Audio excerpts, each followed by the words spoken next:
Good evening, everybody. Rob Smith, member of the board of directors of the Almond Glen Owners Association, and I'm the current serving president for the Almond Glen Owners Association. Today is Friday, June the 5th. It's 9 p.m. I've got my iPad in front of me here. Obviously, it's been a busy week for the nation in general. I've been away a little bit doing some other stuff and came back to quite a few messages on Facebook. I know a couple other board members tried to help out with some info, and so let me jump right in with it. First of all, let me remind you, you can email us at almondglenhoa@gmail.com. And we also have Ashley. If you go to almondglenhoa.com or almondglenhoa.org, Ashley Ramacher, she will get your information, and Ashley will send that over to us, let us know. And then also we have the Facebook page, which is another location where you can go, and it's not Almond Glen Friends. If you search Almond Glen HOA, you'll find the official page there, and on there you can like, follow, whatever. But you can also send a message. If you post stuff to Almond Glen Friends, we may eventually see it, we may not. It might pass completely, and then you'll feel like we weren't listening to you or we didn't know what was going on. There was a big long post about pool umbrellas that kind of started off. A bunch of people posted different things, so I'm going to try to do a quick response directly to people. So if you posted something on there, you're about to hear your name in my mouth. First question that came up is Joey Rockford, Pantano Martin, slaughtering names, and I apologize. It says, how can we request new umbrellas for the pool? Half of them are broken. That is an excellent question. And first of all, anytime anything has a problem, you can send in a work order request or an email to the management company, or which you can find their link directly on the Almond Glen HOA page, or you can send an email over to us and say, hey, I noticed this problem. Have you noticed? It's always possible. None of us have been to the pool. Eric Barnes, for instance, is on the board, never goes to the pool. Katie no longer lives in the neighborhood. She never goes to the pool. Virginia rarely goes to the pool that I know of. I think she goes when it gets a little bit warmer and she can actually stand the water. I am at the pool quite a bit because of my daughter, though I don't generally swim in the pool. And I don't know that Antonio's been to the pool. He may or may not. So you can't just assume that we know what's going on. However, we do try to keep on things. I specifically, as a board member, have offered to take care of the pool project stuff, and I am very aware that the umbrellas are broken, which is why I ordered 12 of them. COVID-19 slowed everything down, everything.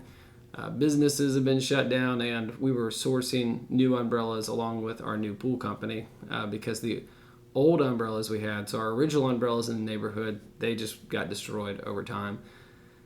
They were nice quality umbrellas, but they broke so often that I tried a few years ago. Somebody came up with a question about at home. Tried to replace them with that, and I'll address that when we come to it. Danielle Coons-Kelly says, can we get enough for all the tables? Yes. I ordered 12, so that should cover that. So good news. More umbrellas coming, and they'll cover all the tables. There were several people on here that posted about the cost. Charity Smith was saying how much the 3 more umbrellas cost. I doubt $50 a unit. Yeah, you can get them for less than $50 a unit. You can get them for $25, $30 probably. Heck, you could probably go on Amazon and find them super cheap. But a quality umbrella that's going to last throughout the day and everything, they cost a little bit more. A lot of estimates on the cost. It was kind of fun reading through those estimates. I actually talked about how much they cost in the past, so it's just kind of forgotten information. The reality is, I'll break down the pool the pool umbrella costs. The original ones we had up there were probably about the $200 to $300 umbrellas, the ones that were here when the neighborhood was built. They broke. We then replaced them with some more umbrellas of the same type. They broke. So then we went to the at-home store and bought some that were probably $30-$40 at the time. I can look back at the receipts. The management company keeps those for us, but those umbrellas broke monthly, which that's not going to work out. You know, in a pool season, we'd go through a lot of umbrellas.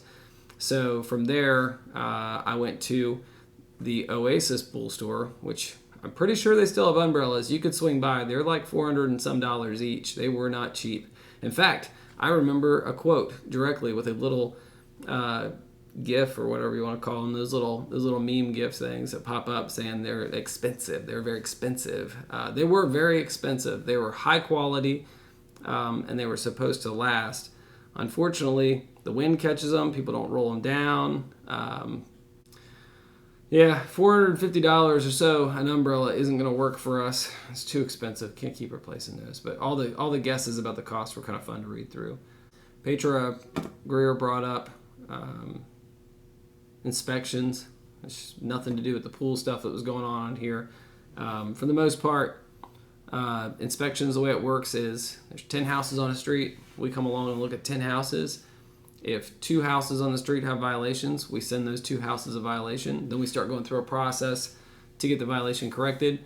Let's say one of those 2 houses immediately corrects their problem. They never hear anything more from us. They just get mad about getting a letter in the mail and they fix it. We never talk to them again. The other one says, well, what about house number 1 that lives down the street who has the problem? And they sit and worry about house number 1 down the street, who's already fixing his thing anyways, but house number 2 is all worried about house number 1. Or he drives across the neighborhood and tries to find another house that isn't fixed. Elizabeth Cox went on to talk about, her and Petra were talking about how they found them for $39.99 each on Amazon.com. Those would probably be the at-home quality ones I would expect. They will break monthly, especially who knows where they're coming from on Amazon. I mean, could be from anywhere. So $39.99 each, that's just too cheap. They're just not going to last. That's monthly repairs. The umbrellas we're getting are $200 each. I might have already mentioned that. The total bill came in, if I remember correctly, it's $2,000 something. We'll put those new umbrellas out as soon as they get them. Well, I should say the pool company will put them out as soon as they get them. It's not like I have to go down and get them like I've done in the past. The pool company is taking care of that for us. They're not going to have the tilt to them anymore, so hopefully that'll mean they'll last a little bit longer. And quality-wise, they should be good enough. They're commercial quality grades. Petra went on to talk about how she's fairly certain they were purchased at the at-home store. That's true several years back. You're remembering that correctly. It's just we did the at-home store ones and they didn't last. Those things broke so quickly. Tina Courtney correctly stated the current ones cost a few $100s each, $400 and some each. And she's correct. We bought the more expensive ones hoping they would last longer. JoJo Mullins started a new thread talking about the umbrellas, about how they're broken, partially broken. Absolutely correct. Don't understand why some of our reserve $400K can't be spent for this maintenance. That's a great question, and hopefully you'll watch this.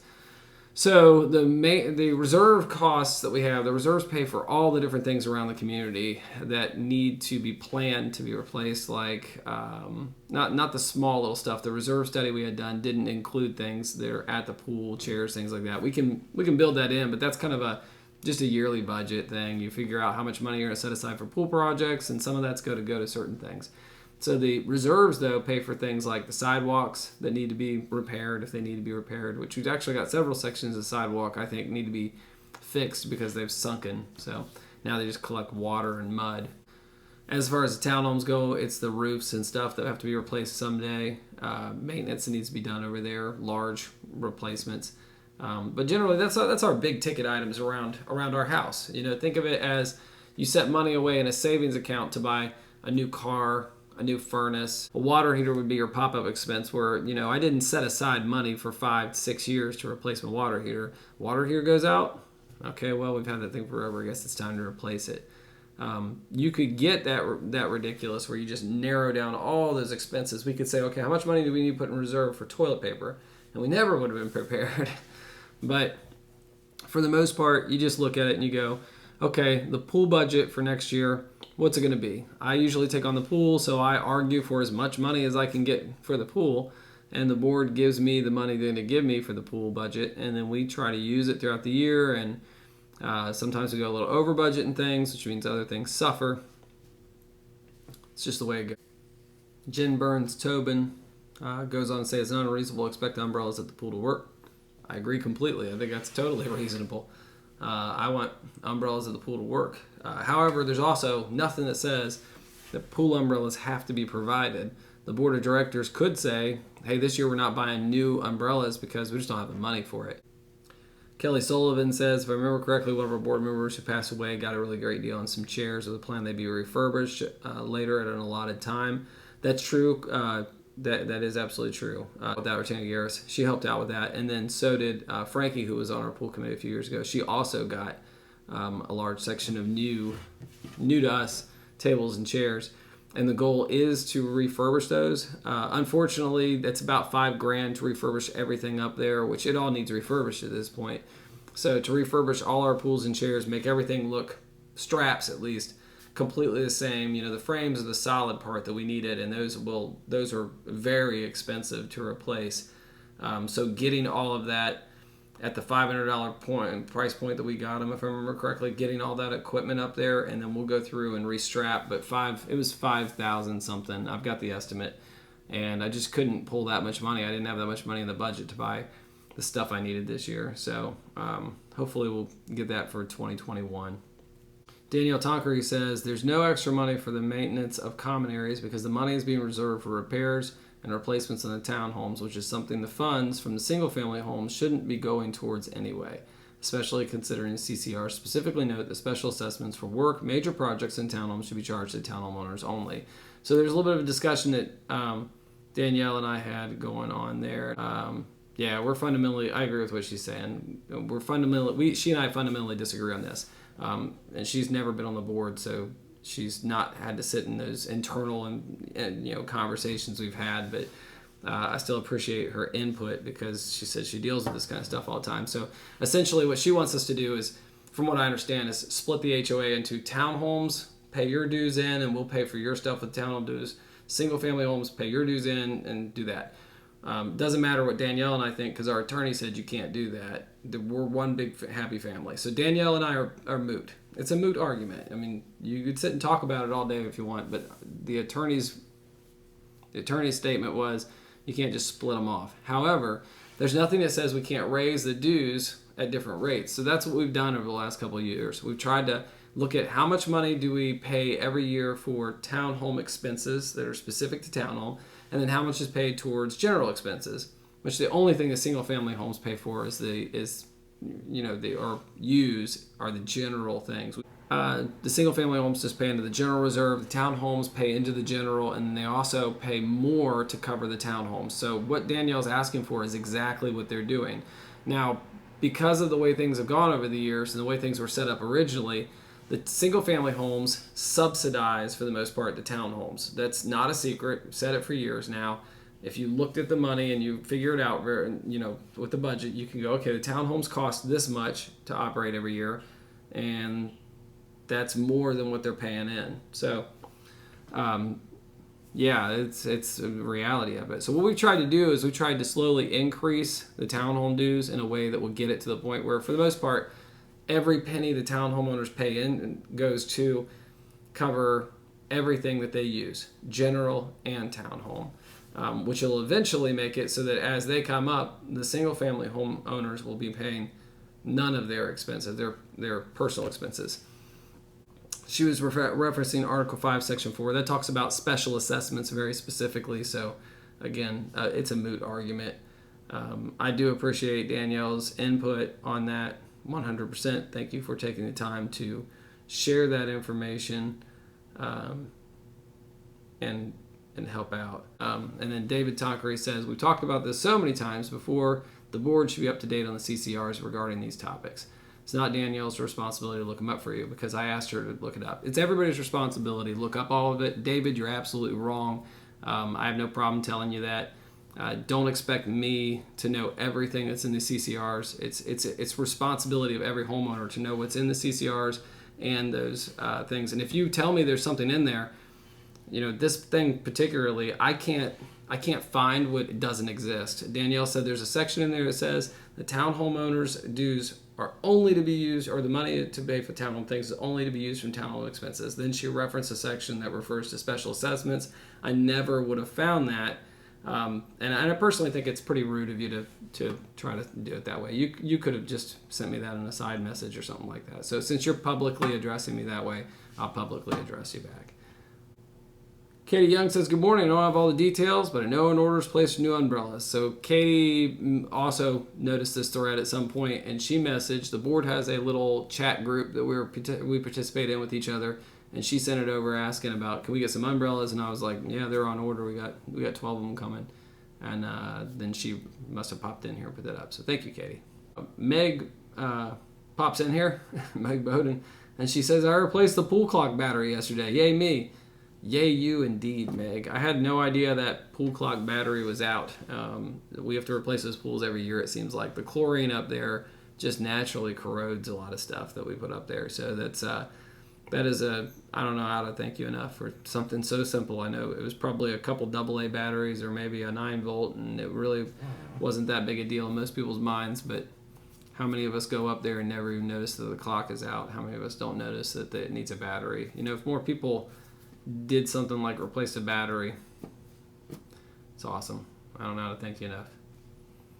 And then Lauren popped in that she actually had thought the same thing. So, you know, hopefully that answers a lot of questions. Yeah, I make a couple of you mad, but, you know, you'll get over it. You don't like me anyways. But the reality of it is, I just tell you exactly the facts of things. If this is the fact, that is a fact. These are the things that the board has talked about and discussed. So I'll clip the video down to keep it shorter, but that's pretty much all the latest information. Thanks for watching.